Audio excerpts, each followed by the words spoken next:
Hey, what's up, airsofters? My name's Tony, aka Desi of Kilo 3, and I'm here to talk to you today about the Chemical Trail, an up-and-coming event that Kilo 3 is hosting at R&M Paintball and Airsoft on May 24th, 2025. The purpose of today's video is going to be going over one central component of the game mechanic of producing Chemical 118 for the Backwood Boys, as it's going to be required for the event. We wanted to make this event a little bit different than the standard DEA versus cartel games that you see all around the airsoft community, and this one is definitely going to be that.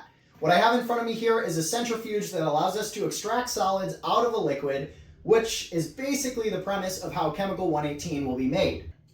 Your team is going to be supplied various bottles of household chemicals.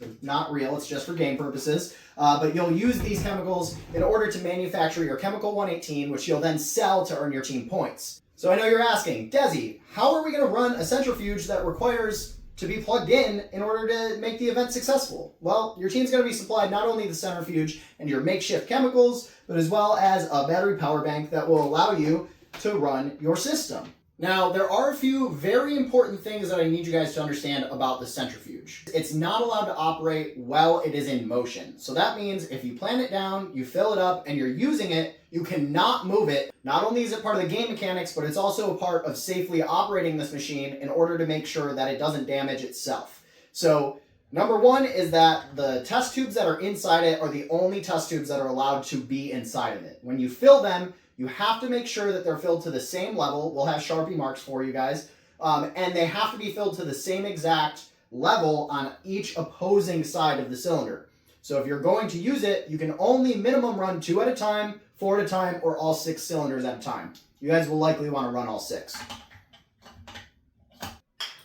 So now that the machine's plugged in, and we know that it's going to be ran for you guys to start producing Chemical 118, you'll have your chemicals that'll be inside their bottles that you'll have to extract. I've used random colors here to simulate what's going to be going on with the centrifuge, because I don't want to give away the actual colors that will make up the color 118. If you guys are good at color theory, you might be able to figure it out. So as you guys can see here, these liquids are very cloudy, and this is exactly what you're going to experience with the true makeup of the formula that you're going to use to create 118. So what we're going to need to do is we're going to have to extract it from the original bottles they come in and get it filled into the test tubes. You guys will be provided syringes without needles in order to extract the substance to add to your test tubes. I just don't know where they are right now, so I'm using a pipette. It's going to be very important that you guys fill the cylinders to the same exact level all the way around, and you don't overfill them. They have to be even, or else it'll throw off the balance inside the cylinder, kind of like a washing machine.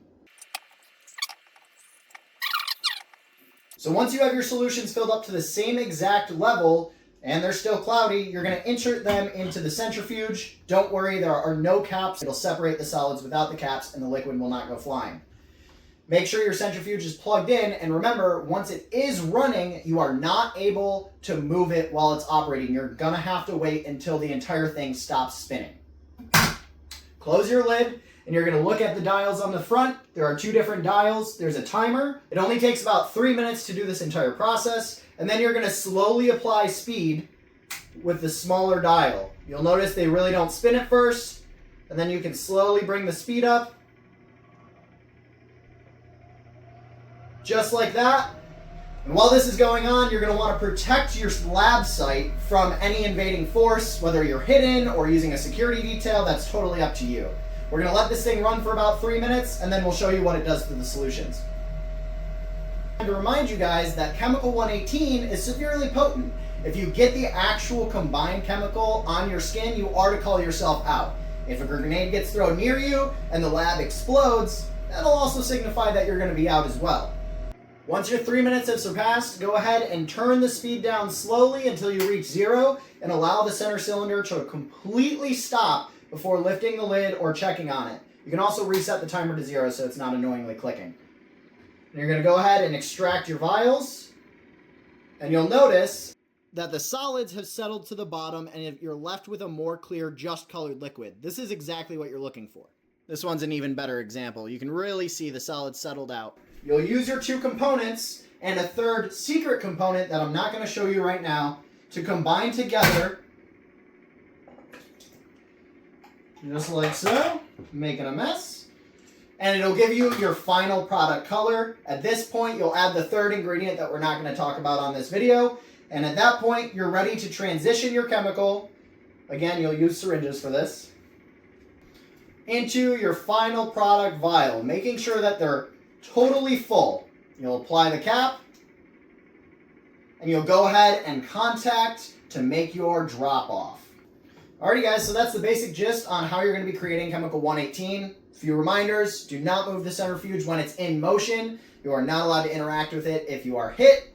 The lab is 100% mobile. It doesn't have to require you having all of the components in one place, with the exception of your actual ingredients you're using, the centrifuge and the battery to run it.